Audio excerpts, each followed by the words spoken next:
Magandang araw sa ating lahat. Ito may i-repair tayo. Deep fryer. Ang problema nito, hindi daw ito ma-turn off.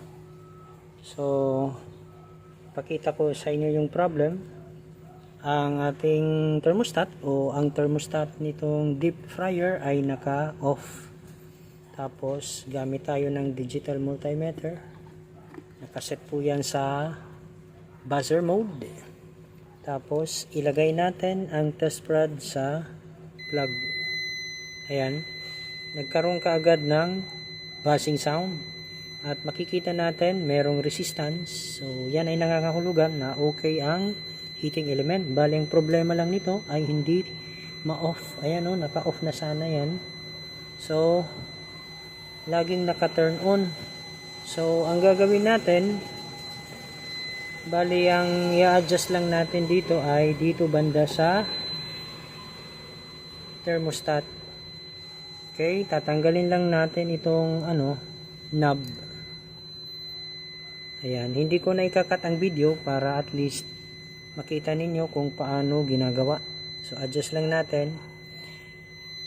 Dito sa knob, ayan, ito po ay part ng thermostat. Meron po tayong i-adjust dyan na maliit na screw.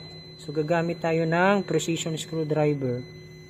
Ang gagawin natin, pipihitin natin yung screw na maliit dyan gamit itong screwdriver na maliit. Pihitin natin pakanan. Ganon. Okay? So, i-try natin. So, pihitin na natin ngayon. Kaya na, pipihitin ko. Ganyan. Hawakan ko lang dito. Kasi sumasama yan ah. Yan, hawakan ko lang. Then, pihitin ko yan. Hanggang mag-off. Ayan. Nag-off na. So, kung i-turn on natin ito, o ibalik natin ang knob. Ibalik natin itong knob. Ayan. Ibalik na natin ang knob. Okay. Yan ay naka-off. Kung i-turn on natin, yan. Nag-turn on na. Off natin. Yun. Turn on. Okay. Off. On. Off. On. Ayan. So, ayan lang po yung naging problema. So, ulitin ko, ang problema nito ay hindi na ito ma-turn off. So, bali, yung ginawa natin, binuksan natin o tinanggal muna natin itong knob.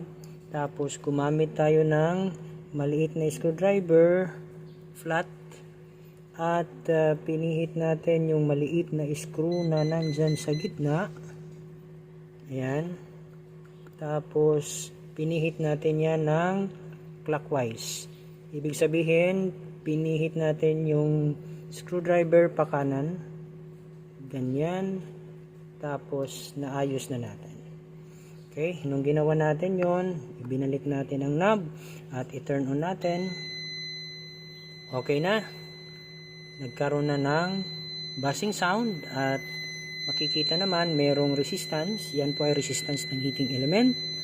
At kung i-turn off natin, ayan, nag-off na. Turn on natin. Off. Turn on. Off. So, hanggang dito na lang itong ating video tutorial. Sana po ay meron kayong natutunan.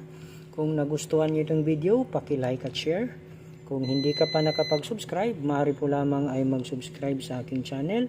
At paki-click na rin yung notification bell para updated ka sa mga bagong upload na videos. Hanggang sa muli, maraming salamat po.